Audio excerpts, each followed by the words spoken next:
Assalamualaikum, selamat sore dulur-dulur, teman-teman maupun penonton channel Will Jogja Farm ya. Untuk kali ini saya mau berbagi pengalaman atau sharing tipis-tipis. Barangkali teman-teman maupun penonton ada yang lebih paham maupun yang bagi yang belum paham, ini saya mau sekedar cerita ya tentang kendala berbudidaya kelengkeng ya. Jadi kasus di kebun saya atau di pohon saya ya, lebih tepatnya pohon lah bukan kebun karena cuman buat ini sampel. Nah, ini kasus pertama saya, ini kelengkengnya ini setengah jadi, ini udah pada rontok ya. Jadi untuk observasi dan pengamatan saya, ini faktor yang saya amatin ini karena faktor pohonnya masih kecil ya. Jadi cabang-cabangnya ini masih kecil tapi menopang buah yang banyak.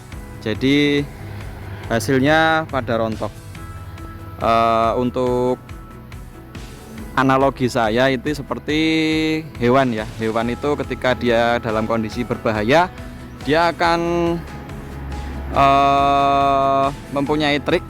Sebagai contoh misalkan kayak cicak ya atau kadal, itu kalau ada bahaya mungkin dia akan memutuskan ekornya.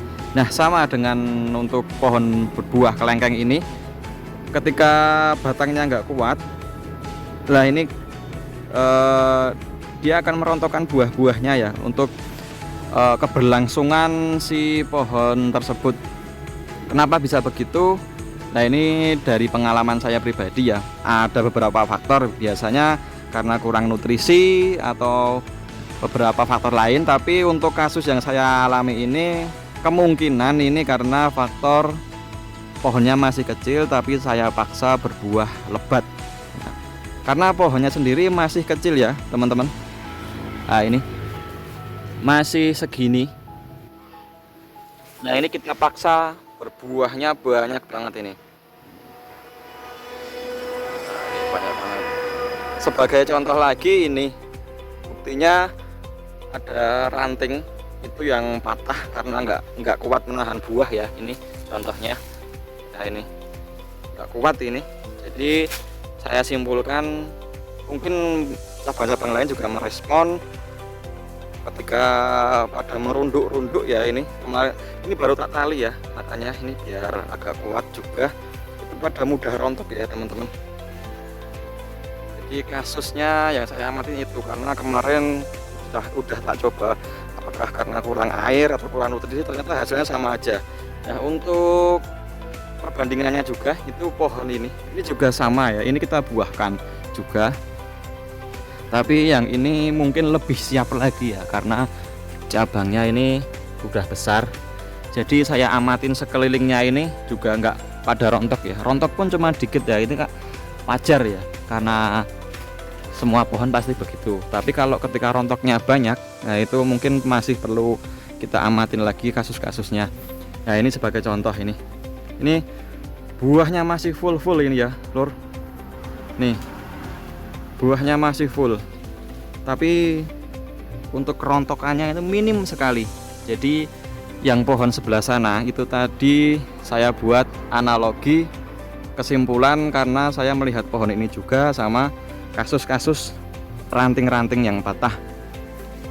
Nah, mungkin sedikit ilmu bermanfaat bagi teman-teman yang mau mengembunkan kelengkeng. Ini juga proses pembuahan. Nah, ini kan lebih kecil dari yang itu ya. Ya, kemungkinan besok nanti ini saya antisipasi sebelum terjadi seperti ini. Jadi saya telat untuk ngali-ngali kayak gitu juga. Nah, ini nanti ketika ini habis trubus, insya Allah nanti akan muncul calon-calon bunga. Ini masih proses, kita tali-tali juga ini buat antisipasi ranting-ranting yang patah sama buah-buah yang pada rontok. Nah, ini sebenarnya ini kebunnya itu saya setting buat beberapa macam-macam pohon ya, untuk saya ngembangin skill sama ya belajar mencermati beberapa karakter tanaman buah untuk kedepannya barangkali saya punya lahan yang lebih besar ataupun teman-teman yang punya lahan nganggur yang luas ya khususnya area Jogja, bisalah kita investasi bareng maupun kerjasama untuk perkebunan buah. Oke, terima kasih, sedikit ceramah dari saya. Bila ada teman-teman yang lebih paham silahkan mengkoreksi atau kasih saran pada saya ya, karena masih saya belajar, saya ini masih amatiran. Oke, gitu aja. Assalamualaikum warahmatullahi wabarakatuh. Salam dari Wil Jogja Farm.